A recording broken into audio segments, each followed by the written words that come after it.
My mom demanded I give my new house to my sister. A year later, they thanked me for saying no. My mom demanded that I give my new house to my sister. That was the moment I realized, no matter how hard I worked, how much I saved, or how quietly I carried the weight of my future, I would always be expected to sacrifice for someone else. Hi, I'm Alex. I'm 24, single, and after years of saving since I was 16, I finally reached the point where I could afford to buy my first house. Not an apartment, a house. A real grown-up house with 3 bedrooms, a little garden, and space to dream bigger. I had just started looking when I mentioned it over dinner with my parents. My dad's face lit up. He clapped me on the back, genuinely proud. My mom, she went quiet. Then she looked at me and said, "You should let your sister live there.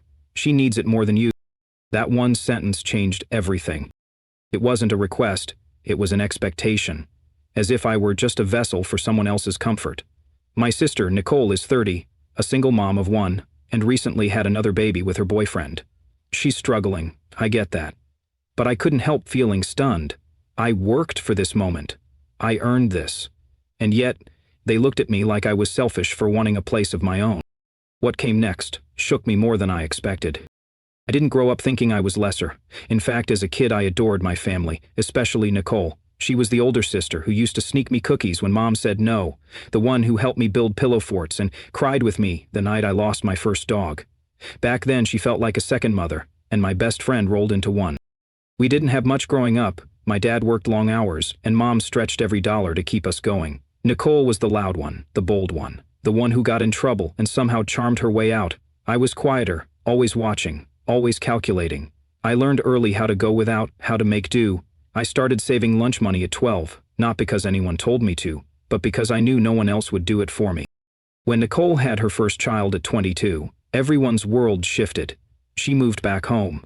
My parents rearranged everything to help her. I understood. There was a baby now, a new life to nurture. I gave up my room without question and moved into the basement. It was cold and damp, but I said nothing. That's just what family does, right? Over the years, I picked up part-time jobs, stacking shelves, tutoring, and making delivery runs. I handed over most of my pay to help with bills. Sometimes Mom gave it back. Most times, she didn't. "You're helping your niece," she'd say. Nicole would thank me sometimes, but often, she didn't notice. Still, I never resented her, not really. She was trying her best. When she fell in love again and had another baby, I hoped things would get better. I dreamed of one day having a place of my own. I never told anyone that part. It felt selfish. But I kept saving, quietly, relentlessly. College was never an option, not because I wasn't smart enough, but because there was no safety net. I went straight to work after finishing school, picking the job that paid the most, not the one I dreamed of. But I didn't complain. I had a goal.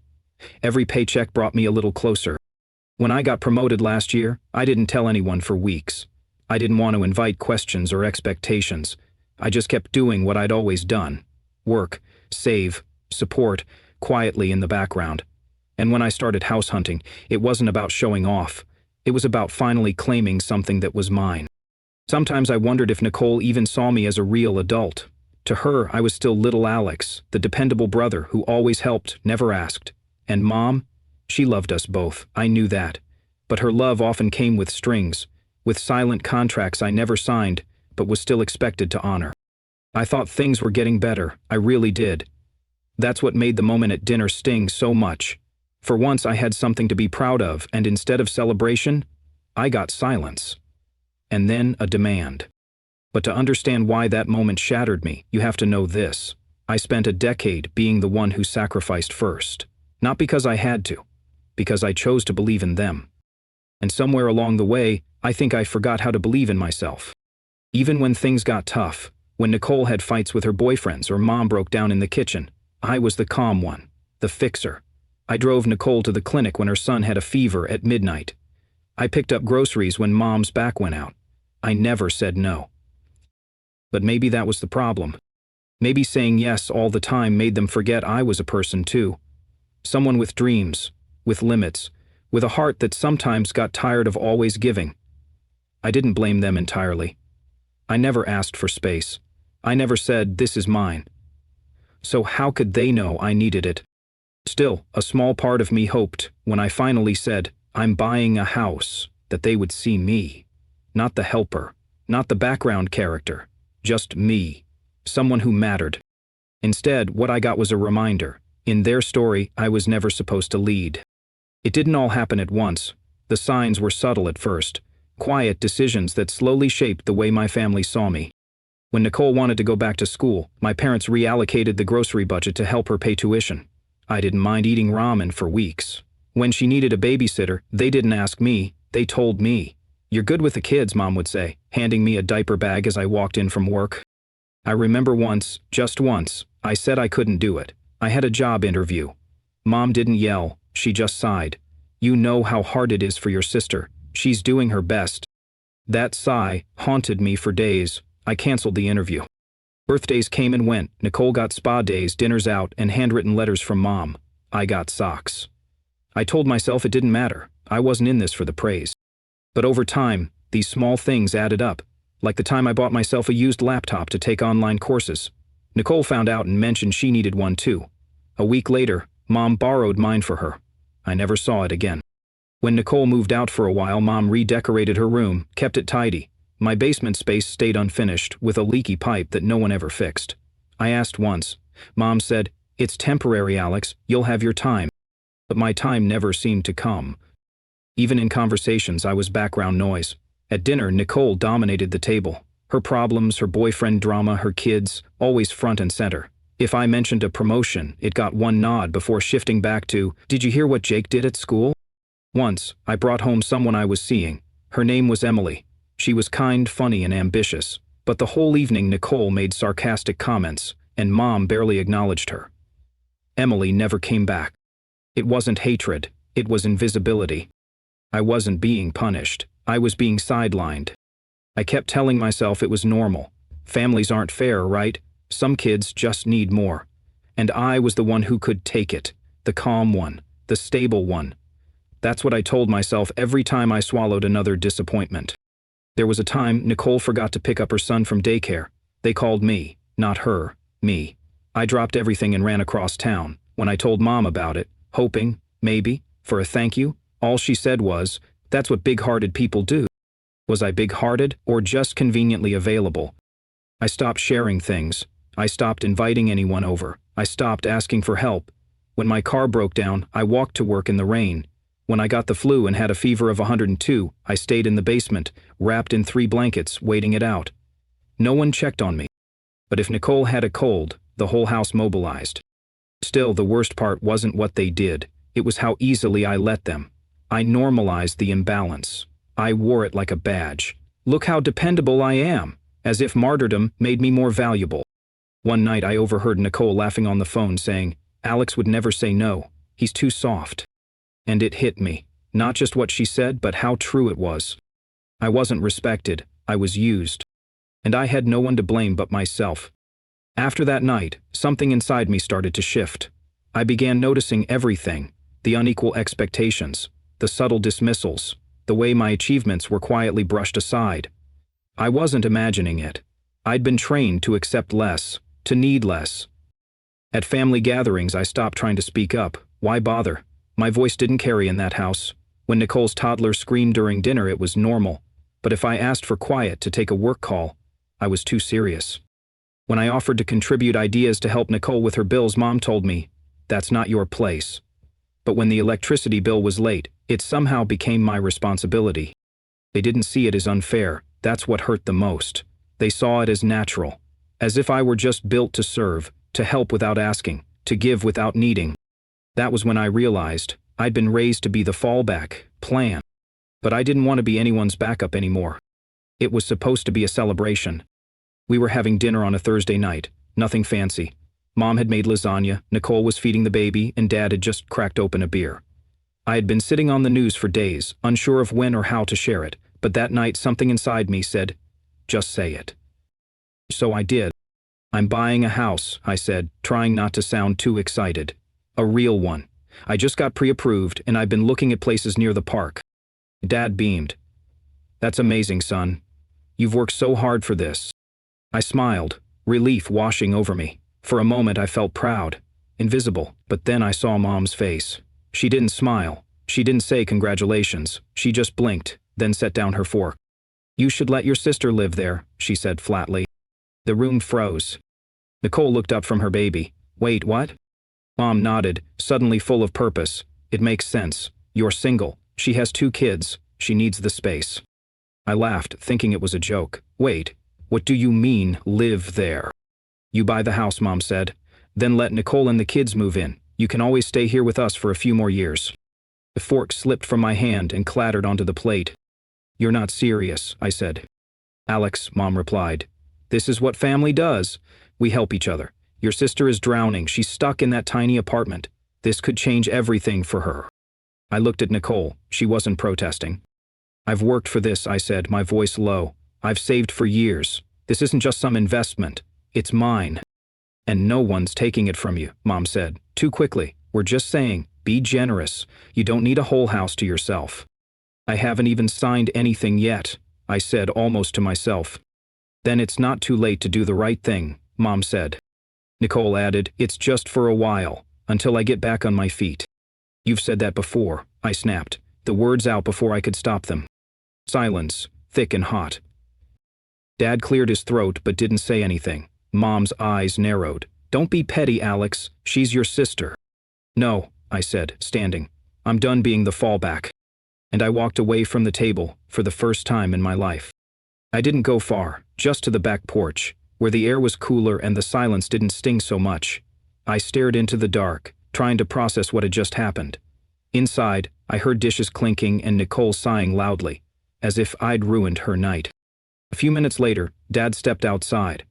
He didn't say anything at first, just stood beside me, hands in his pockets. "She's your mother," he said eventually, as if that explained it all. "I know," I said, "and I love her, but that doesn't mean I owe her my life." He nodded slowly, then added, "Your sister is in a tough spot." "I've always known that," I snapped, "but when has anyone cared about my spot?" He flinched a little.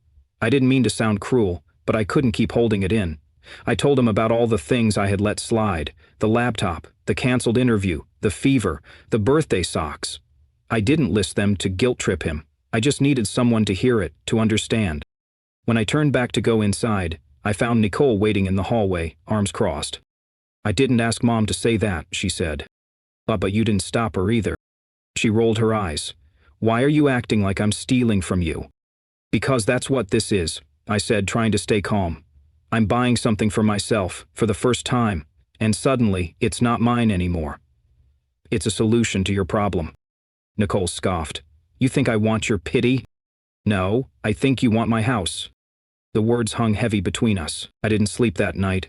I stayed up going over every memory that had led to this. Every time I'd been the dependable one, the quiet one, the giver.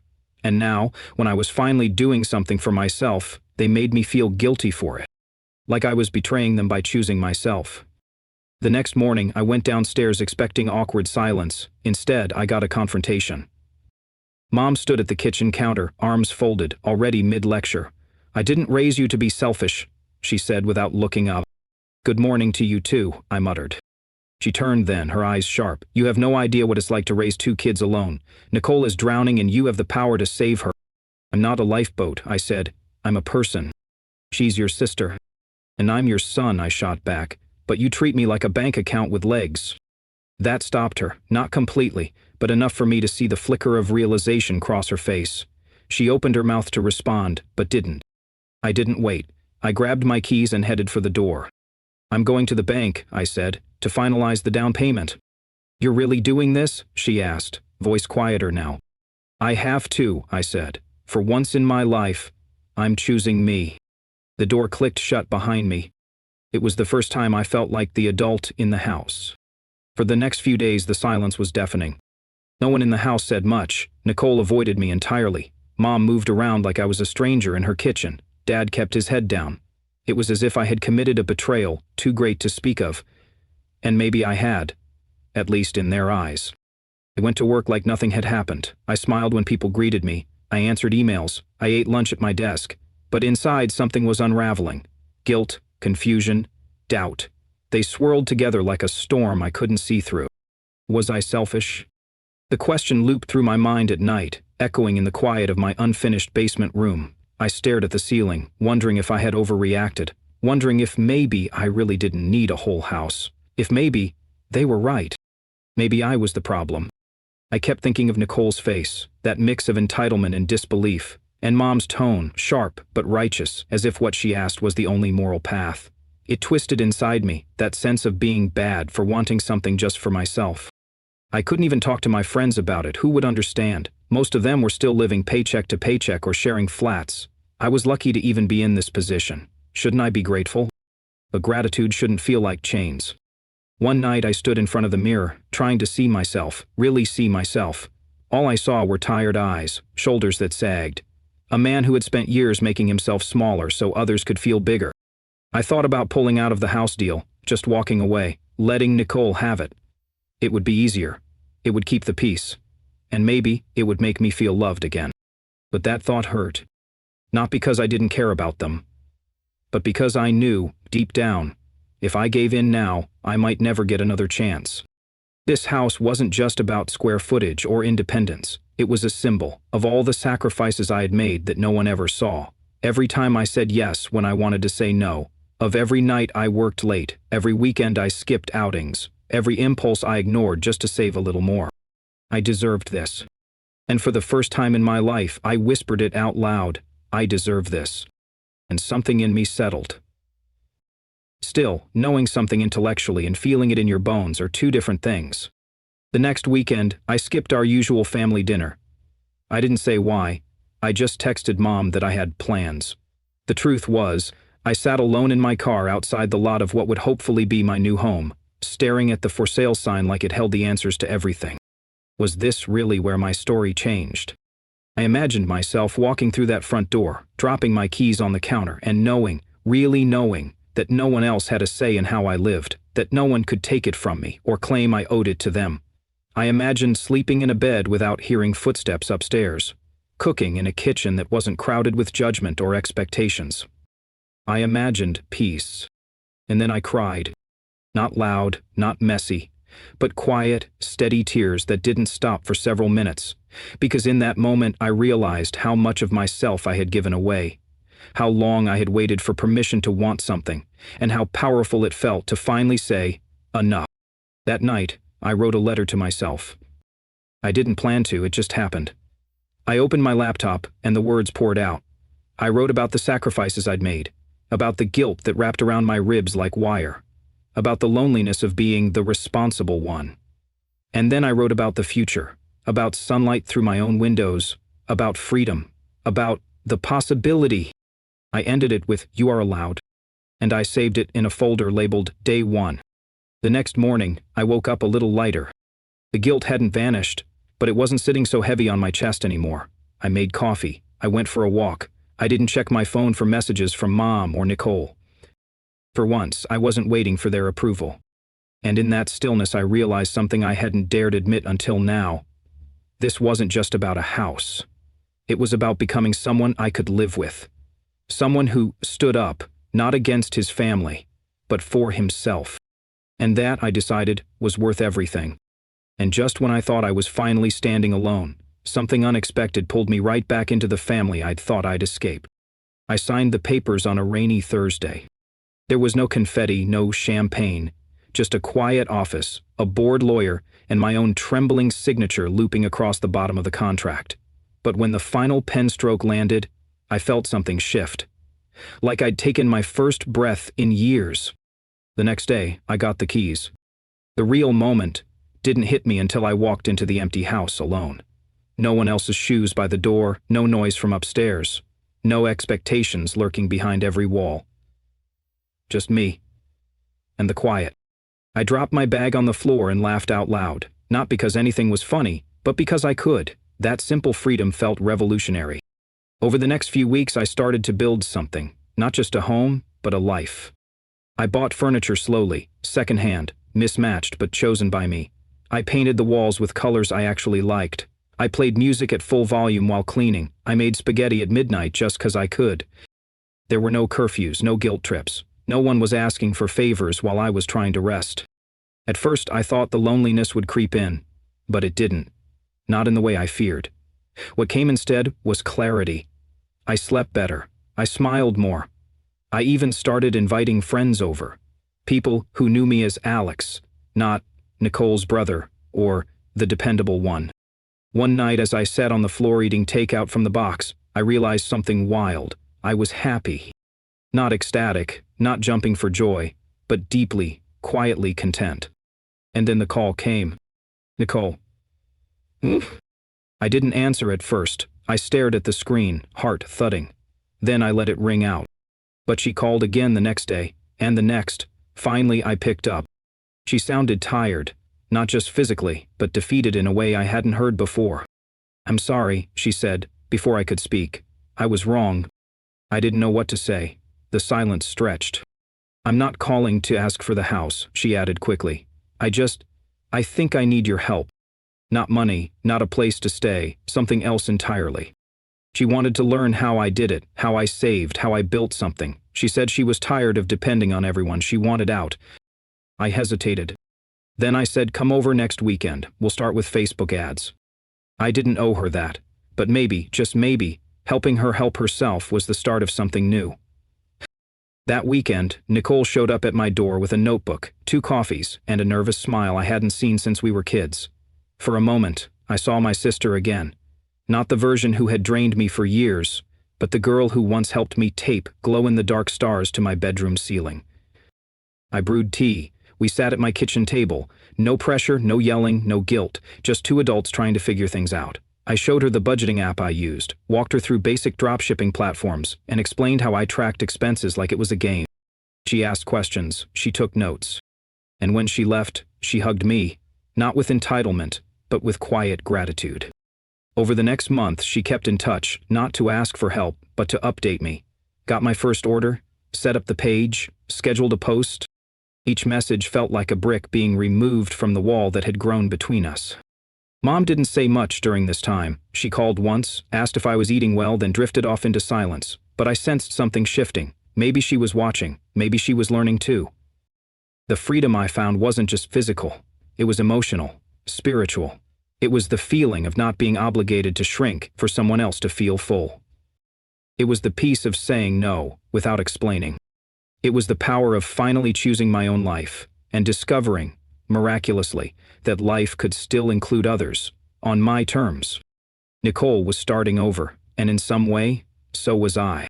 One evening I stood by my living room window, lights dim, watching the street lamps glow against the quiet road. I thought about how far we'd come, not just me, but Nicole too. And I smiled. Because healing didn't always come in loud moments. Sometimes it was just sitting in your own space, knowing, deep in your bones, that you're finally free. Free to choose, free to give without losing, free to live. And maybe, ready for what came next. It was almost 3 months after I moved in when the conversation shifted. Nicole had been doing well, slow progress, but real. She messaged me regularly with updates about her online store, a few baby outfits here, a bundle of handmade pacifier clips there. She was proud, and I was proud of her. But then rent went up at her place, and her boyfriend left. Again. One Sunday morning I opened the door and found her on my porch, eyes rimmed red, holding her toddler on one hip. "I don't know what to do," she said, her voice cracking. "I can't stay where I am, it's not safe anymore." She didn't ask directly, but I could see it in her eyes. The question was coming. "Can we stay here, just for a while?" For a moment I froze. The old Alex would have said yes, instantly, the fixer, the one who sacrificed first and asked questions later. But that version of me had been slowly, carefully laid to rest. I knelt down, looked her son in the eyes, and smiled. Then I stood and met Nicole's gaze. "I can't do that," I said gently. She blinked. "Why not?" "Because this isn't just a house," I said. "It's my boundary, my beginning. If I let you move in now, we both fall back into the old story." Her lips trembled. "I'm not asking to take it over, just a few weeks." "I believe you," I said. "And I believe you're strong enough to find another way." She looked like she might cry again, so I softened. "But I can help you find that way." She stared at me, confused. I told her I had a plan. That night, we sat at my kitchen table again. I showed her how to scale up her business, how to automate orders, negotiate with suppliers, and use analytics to boost engagement. I helped her write a pitch for a small loan, and I connected her with a friend who ran a parenting blog willing to feature her products. It wasn't just about making money, it was about giving her control. Over the next 6 weeks, something changed. Nicole hustled. She posted every day. She packaged orders at midnight. She messaged me with tracking numbers and screenshots of customer reviews. Her face looked different too, not just tired, but driven. Mom noticed. She called me one night, her voice quiet. "Your sister's changed," she said. "I know. She seems proud of herself. I haven't seen that in a long time." "Neither have I." There was a pause. "I was wrong to push you like that," she admitted. "I thought I was protecting Nicole, but I think I was just afraid to let go." "It's okay," I said, and I meant it. Because something else had shifted too. For the first time they saw me, not just as a helper, but as someone with vision, with limits, with strength. I didn't slam doors, I didn't scream, I didn't threaten or abandon. I just quietly, respectfully, chose a new way and invited them to grow with me. And they did. At work I started getting questions from colleagues. "How did you help your sister start a store? Can you show me how to set up a digital shop for my cousin?" It was strange at first, being seen as someone with answers. But I leaned into it. I realized I wasn't just teaching Nicole. I was becoming someone I needed when I was younger. Someone who didn't just say yes to everything, but who knew how to say no with kindness and conviction. Nicole's kids come to visit sometimes now, briefly, joyfully. We made cookies, watched cartoons, and then they went home. There were no assumptions, no hidden strings, just visits that felt good for both sides. When Nicole finally signed a lease on a small place across town, a home she could afford with her own income, I showed up with houseplants and tacos. She cried that day, but not from desperation. From pride. "You believed in me?" she whispered. "No," I said, smiling. "You believed in you. I just reminded you." At some point, I realized the biggest revenge wasn't distance or silence. It was growth. It was changing the narrative. Not with fire and fury, but with grace, with boundaries, with transformation. I didn't burn the bridge. I rebuilt it, widened it, reinforced it, and then I walked across it, on my terms. And somehow, by doing so, I showed my family a new way to love. Later that week, I hosted a small dinner, just me, Nicole, and Mom. It wasn't perfect. The lasagna was overcooked, and Mom still gave unsolicited advice about my curtains. But we laughed. We shared stories. We existed together, not in obligation but in choice. As we cleared the dishes, Nicole squeezed my shoulder. "Thanks for not giving me the house," she said with a wink. And somehow, that one sentence meant more than any apology ever could. Nicole signed the lease on her new place 6 months after our conversation on my porch. It wasn't fancy, a 2-bedroom apartment near a school, with chipped paint on the stairwell and neighbors who played music too loudly. But it was hers. Paid for with her own income, a space no one could threaten to take away. She invited me over for dinner to celebrate. The living room was cluttered with toys, the air smelled like garlic and hope, and she looked different, calmer, straighter in her spine. As we ate spaghetti off mismatched plates, she told me about her plans, how she wanted to expand into toddler accessories, how she was thinking of hiring part-time help. She wasn't just surviving anymore, she was building. She's building, and she didn't need me to do it for her. "I still have bad days," she admitted, sipping cheap red wine. "But now, I don't wait for someone to save me. I look at what I can do." It was the kind of sentence I used to dream of hearing from her, not because I needed credit, but because I wanted her to believe in herself as much as I once did. Mom came around slowly. She never apologized in words, not exactly, but she started asking questions. About the business, about how I felt in my new home, about boundaries. One afternoon she stopped by with a pie and lingered longer than usual. She looked around my living room like it was a place she was seeing for the first time. "You've made a nice life here," she said softly. "Thanks," I replied.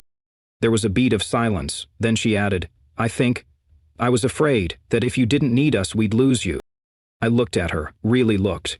She wasn't angry anymore, just adjusting. "You never lost me," I said. "You just had to let me grow." That day I saw something in her shift. Maybe it was humility, or maybe just love, without control. She started sharing things too, about her own past, her regrets, the pressure she felt raising kids without a blueprint. She never asked me to come back, never brought up the house again. Instead, She started talking about what she wanted for herself. And that's when I knew she was healing too. We didn't have a big cinematic reconciliation. There was no teary embrace, no dramatic forgiveness. Just quieter dinners, better questions, and small acts of respect. And honestly, that was more powerful than any apology. Nicole and I still had disagreements. We still annoy each other sometimes. That didn't change. But what did change was the way we handled it. With honesty, not guilt. With respect, not assumption. She'd text me questions about marketing. I'd ask her advice on what toys to get our niece. We found new ways to be siblings, not as dependents, but as equals. As for Mom, she surprised me the most. One day she sent me a voice note. She said she'd started a community garden project at her church. I needed something for myself, she said, almost shyly. You were right about that. And I realized something else then. Boundaries don't just protect us, they inspire others. By stepping into my own life, I had unintentionally invited them to step into theirs. And slowly, one act at a time, they did. I wasn't their hero, I wasn't their savior. I was just me. And that, finally, was enough. People still ask me if I regret it, if I feel guilty for not giving my house to my sister. And the answer is simple. No. Because I didn't turn my back on my family. I just stopped turning my back on myself. For so long, I believed that love meant sacrifice, that being good meant being small, that to be worthy, I had to carry everyone else, quietly, endlessly, without thanks. But that kind of love, it drains you. It erases you. Real love has room for boundaries. Real love says, I want to help you, but I won't disappear to do it. Buying that house wasn't just a financial decision. It was a declaration that I matter, that my needs, my space, my dreams are valid, that wanting something for yourself isn't selfish, it's survival. And what I learned is this: when you honor yourself, you invite others to do the same. Nicole didn't need a handout, she needed a mirror. She needed someone to say, I believe you can do this, but you have to choose it. And she did, on her own terms, in her own time. Mom didn't need a battlefield, she needed space to let go, to see that her children could grow into people, not roles. And I needed to step outside the version of me they had always known, to find out who I could be without the weight of being the responsible one. I'm still learning, still unlearning, still building. But every time I unlock the door to my house, I'm reminded of one thing. This life is mine. Not in a selfish, closed-off way, but in a way that finally includes me. And when I look around, at Nicole standing taller, at Mom tending her garden, at myself breathing deeper, I don't see distance. I see a family finally learning how to love each other right. With grace, with truth, with boundaries that don't divide, but define. And I know now, that's the kind of love worth fighting for. Sometimes, I still visit the old neighborhood. I'll drive past my parents' place, wave at the neighbor's dog, and park near the curb where I once paced under the weight of impossible choices. And I don't feel anger, I don't feel guilty. I feel gratitude. Not because it was easy, but because it taught me who I am, and what I'm not willing to give up, even for love. I know now that being a good son, or brother, or friend, doesn't mean giving until you vanish. It means showing up as your whole self. It means letting others rise, even if it means watching them struggle for a while. We grow stronger when we're allowed to stand. If I could speak to the version of me from a year ago, the one curled up in the basement, wondering if he was selfish, I'd tell him this. You weren't selfish. You were brave. Brave enough to say no. Brave enough to believe you were worth more. And brave enough to build a life where love could finally breathe, without suffocating you. So no, I don't regret it. Not for a second. Because choosing yourself, sometimes that's the most loving thing you can do.